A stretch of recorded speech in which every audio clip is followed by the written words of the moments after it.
zaman sebelum kekristenan muncul di bumi ini. Dunia waktu itu sudah diisi dengan berbagai spekulasi melalui filsafat Yunani. Nah, ini saya ngomong sekilas saja supaya tidak panjang lebar.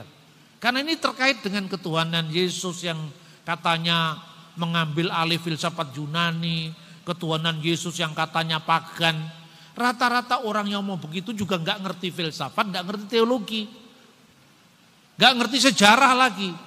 Jadi kalau sekedar otak-atik ayat, ngapain kita harus ngomong agama orang? Ya, jadi ada dua filsafat yang ekstrim bertentangan satu sama lain. Satu yang disebut filsafat Parmenides.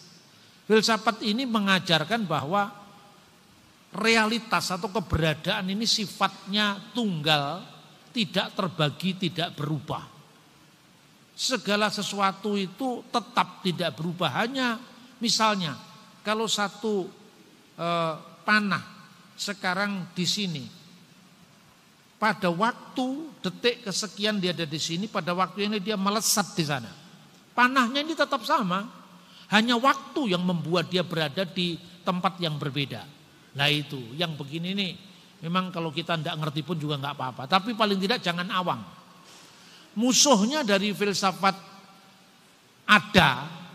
ala Parmenides itu adalah Heraklitos. Heraklitos itu mengatakan begini, segala sesuatu itu berubah. Satu-satunya yang tidak berubah adalah perubahan itu sendiri.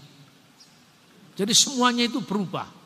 Karena itu dunia itu semuanya berubah, tidak ada yang bisa dijadikan rujukan. Semuanya nisbi. Dua filsafat yang saling bertentangan itu didamaikan oleh Plato. Plato mengatakan Epimenides benar,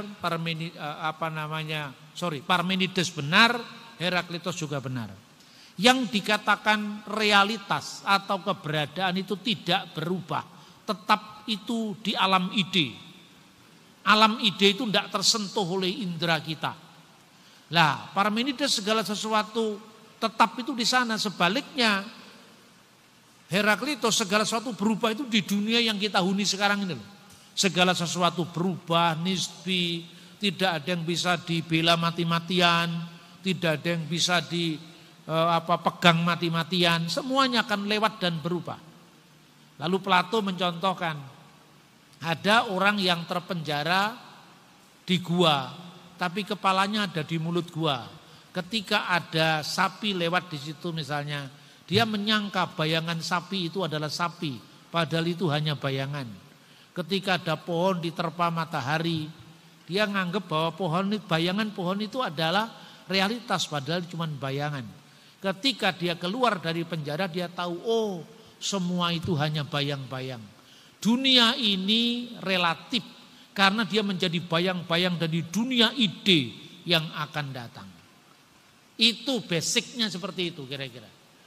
Nah kemudian orang Yunani dari pandangannya Plato itu lahir yang namanya Neoplatonisme. Misalnya dipimpin oleh Plotinus, Antonius Sakas. Dia mengatakan begini, karena Allah itu ada di alam ide, maka Allah tidak pernah bisa disentuh oleh kita ciptaan, kosmos, manusia, antropos. Karena manusia itu tinggal di alam yang temporal ini. Sementara Allah itu ditinggal di dunia ide yang tak terseberangi. Untuk berkomunikasi tidak mungkin karena itu tidak terseberangi, tidak terjembatani. Makanya ada yang menjembatani. Itulah yang disebut logos. Logos itu bukan Allah dan bukan manusia. Bukan theos, bukan pula antropos. Bukan theos juga bukan bagian dari alam semesta atau kosmos. Jadi logos itu di tengah-tengah.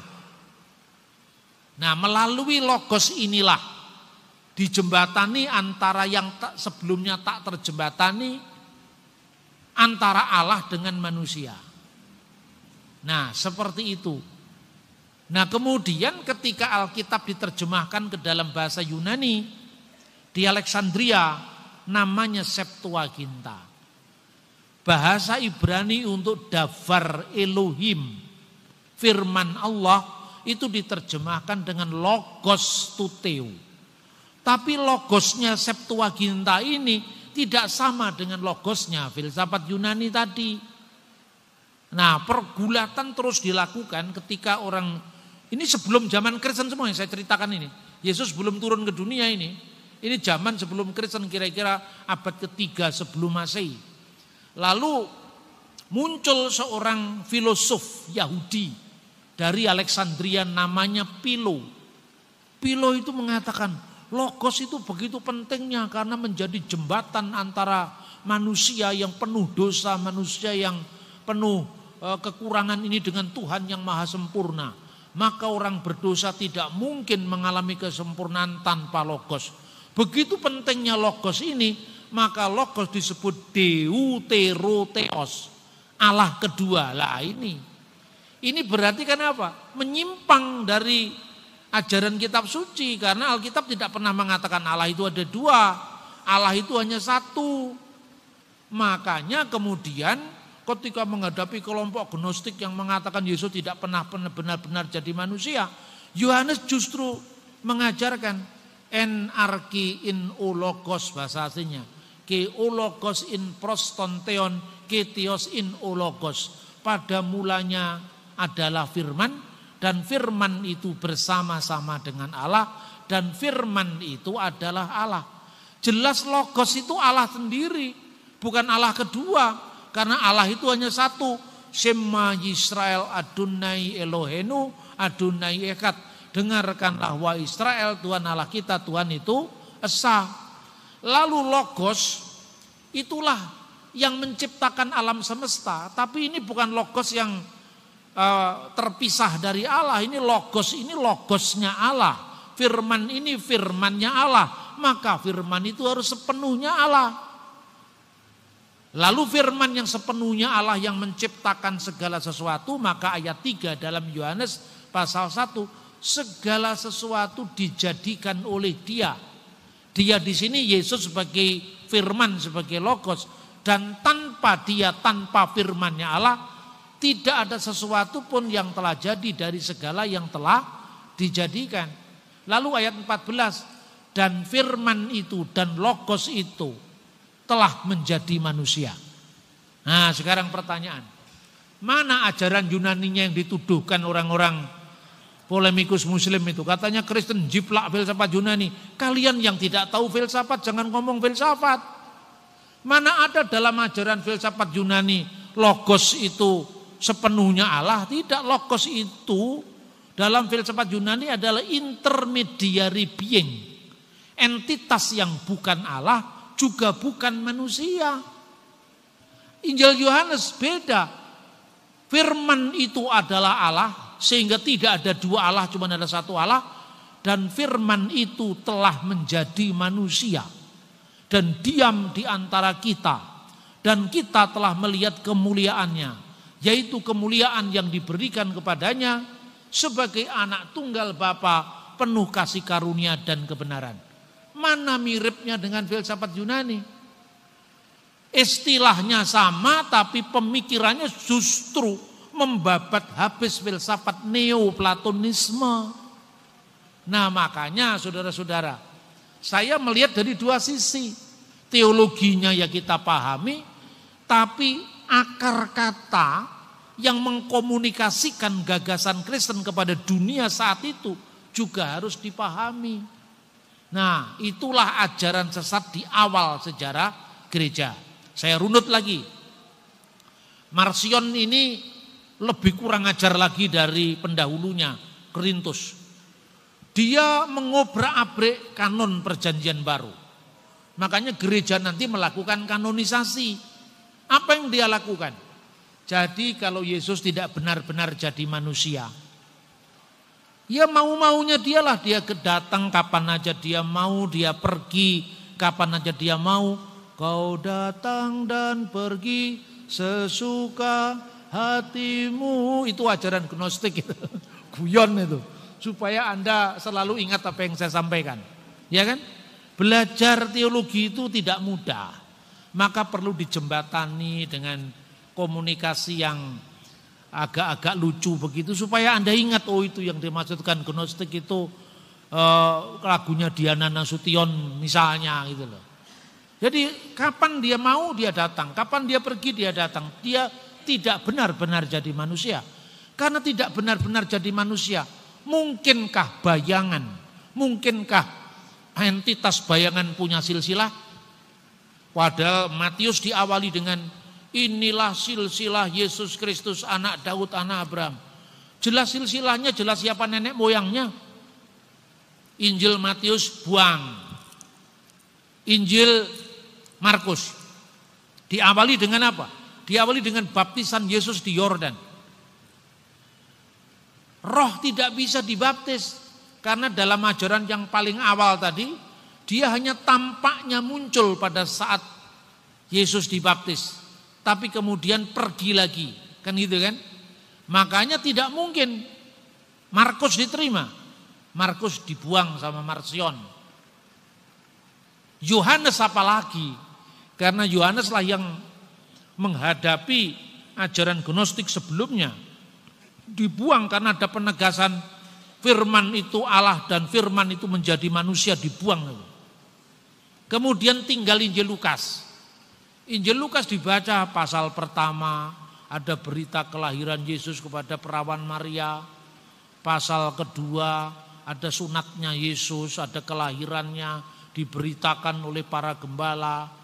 Pasal 3 ada silsilahnya lagi. Waduh, gak ada yang cocok nih pasal 1, 2, 3. Pasal 1, 2, dan 3 juga dibuang. Tinggal pasal 4 sampai pasal 24 diambil sama dia, dikasih judul The Gospel of Marcion. Lalu gereja otomatis bertindak loh. Kita ini warisannya para rasul. Kamu diajar oleh rasul siapa? Kamu ditahbis oleh rasul siapa? Enak aja kamu bikin ajaran-ajaran baru. Makanya gereja lalu mengadakan kanonisasi paling awal, yaitu yang sekarang dokumennya dikenal kanon Muratori. Itu ditemukan sudah sekitar tahun 150 Masehi. Itulah zamannya Marcion. Pertanyaannya sekarang, kenapa Marcion harus mengubrak-abrik perjanjian baru? Kenapa Marcion harus mencuri kitabnya dari perjanjian baru? Karena tidak ada kitab lain yang berbicara tentang Yesus kecuali perjanjian baru. Lalu bagaimana dengan Injil Maria Magdalena, dengan Injil Petrus, dengan perbuatan Yohanes, dengan kisah Rasul Paulus? Itu kan juga Injil, itu dikasih nama Injil tapi bukan Injil. Karena itu munculnya baru abad ketiga, abad kedua akhir. Injil Yudas itu abad kedua akhir, apalagi abad ketiga. Karena seandainya sudah ada Injil Filipus, Injil Maria Magdalena yang katanya Yesus itu suaminya Maria Magdalena, yang kemudian diviralkan lewat film Da Vinci Code dan film banyak film-filmnya itu, The Last Tomb of Jesus Christ misalnya, Simon Jacobici misalnya. Kalau benar, kenapa harus mengambil perjanjian baru pada generasi paling awal Marcion? Kenapa tidak langsung ngambil Injil Thomas? Kenapa tidak langsung ngambil Injil Barnabas? Karena Barnabas baru muncul abad 16 paling akhir itu. Jadi di sepanjang sejarah ini pemalsuan demi pemalsuan Injil terus berlangsung. Inilah yang diantisipasi oleh Rasul Yohanes. Dan ciri zaman akhir itu diawali dari penyesatan terhadap ajaran yang meniru gereja sekaligus melawan gereja. Jadi itu zamannya Marcion. Setelah Marcion wafat, mati, para rasul, murid-muridnya para rasul juga sudah mati semua. Tinggal generasi keempat, generasi kelima. Maka di situ mereka lebih liar lagi, karena apa? Saksi mata kan sudah tidak ada. Jadi dia bikin acara sendiri, dia bikin komunitas sendiri, dia bikin Injil sendiri, lalu dikasih nama Injil itu dengan nama-nama para rasul. Makanya muncul Injil Thomas yang katanya Yesus membuat mujizat dari tanah dibentuk seperti burung merpati, lalu ditiup menjadi burung sungguh-sungguh. Itu dari abad keempat. Injil Tufuliah atau The Arabic Gospel of Infancy, itu dari abad kelima, aslinya dari bahasa Aramaik, yang mengatakan Yesus ketika masih bayi, digendong ibunya Bunda Maria, dia sudah bisa bicara. Itu dari abad kelima, teks Arabnya dari abad ketujuh. Ya, semuanya ini hasil pemalsuan dari abad-abad kemudian yang tidak memiliki kesinambungan sejarah dari abad pertama. Itu zamannya Marcion. Lalu setelah Marcion muncul lagi ajaran baru, namanya ajaran Basilides. Basilides itu mengatakan begini, dia tinggal di Alexandria. Karena Yesus itu tidak benar-benar jadi manusia, mungkinkah bayangan bisa disalibkan? Tidak mungkin. Kalau gitu harus kita cari gantinya, siapa yang disalib mengganti Yesus. Dia ngarang-ngarang sendiri. Basilides itu mengajarkan bahwa siapa yang hadir pada saat Yesus disalibkan itu. Oh, Simon dari Kirene. Maka kita bikin aja teori. Yang disalibkan bukan Yesus. Karena Yesus itu tidak bisa disalib. Karena sesuatu yang sifatnya tidak real, tidak benar-benar jadi manusia, tidak mungkin disalib. Maka yang disalib adalah Simon orang Kirene yang wajahnya diserupakan dengan Yesus. Itu abad ketiga di Alexandria. Kemudian abad keempat muncul lagi namanya Kisah Rasul Yohanes. Jadi dia mengarang cerita ketika ketika Yesus disalibkan itu, sebenarnya yang disalib, yang diarak ke kayu salib ke Golgota dengan memikul salib itu bayangan saja, bayangannya Yesus. Tapi Yesus sejati itu ada di Bukit Zaitun, sambil memandangi orang-orang yang mengarak bayangan yang tidak jelas tadi. Lalu di situ disaksikan oleh muridnya yang bernama Yohanes, John the Apostle, Yohanes sang rasul. Kemudian dikatakan, Yohanes, kamu lihat Yohanes, kamu lihat John, apa yang ada di sana? Ya guru, mereka mencambuki engkau, mereka memahkotai engkau dengan duri. Kamu perhatikan sungguh-sungguh, itu saya apa bukan? Ya lihat, loh ternyata hanya bayangan. Lalu dia penasaran, Yesus di mana kalau gitu? Aku yang asli ada di sini, itu bukan aku. Itu hanya bayangan yang mereka salib itu. Lalu mereka lihat Yesus, dipegang tangannya seperti daging. Itu sebetulnya jiplakan dari kisah Injil Yohanes tentang Thomas yang menyaksikan bekas paku di tangannya itu loh. Ketika diraba tangannya mirip dengan daging, tapi begitu dia lihat kakinya tidak menyentuh tanah. Ajaran model kayak begini inilah yang menjadi tantangan gereja mula-mula. Lalu dia pegang lagi tangannya Yesus. Oh, seperti kapas ternyata. Jadi berubah-berubah karena Yesus itu datang pergi semau dia. Itulah ajaran gnostik. Karena ajaran itu meningkat lebih parah lagi, Yesus tidak benar-benar real jadi manusia, hanya tampaknya manusia, serupa dengan manusia, maka disebut doketisme. Berasal dari bahasa Yunani dokein yang artinya tampaknya, kelihatannya, serupa dengannya. Itu abad ketiga.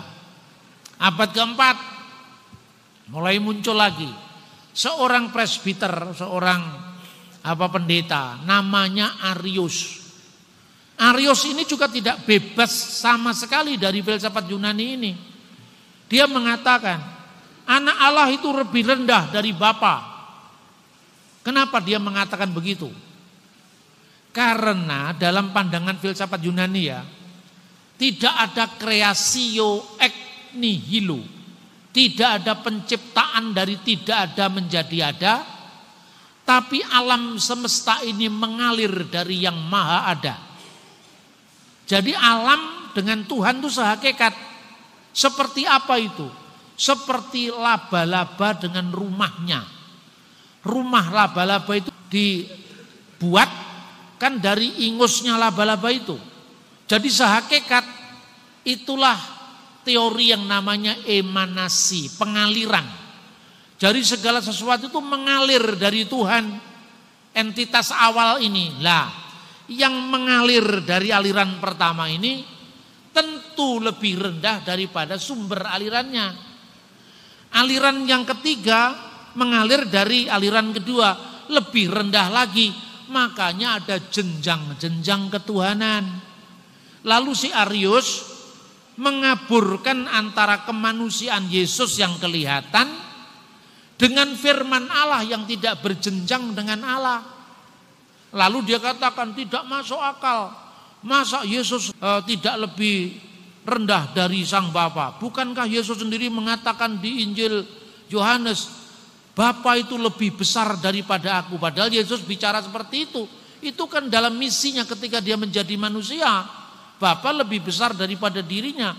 Tapi Yesus sebagai firman. Apakah firman Allah itu lebih rendah dari Allah? Ini bukan ajaran filsafat Yunani yang mengalir tadi, tidak. Mengalirkan satu hakikat. Seperti riak-riak gelombang itu kan satu hakikat dengan gelombang samudra. Seperti percikan-percikan api itu kan satu hakikat dengan bara apinya. Nah itu bukan ajaran Kristen, itu ajaran emanasi dalam filsafat Yunani. Ajaran itu yang dalam filsafat ketuhanan disebut panteisme. Pan itu segala sesuatu, theos itu Allah, isme itu paham. Jadi paham yang mengatakan segala sesuatu itu adalah Allah.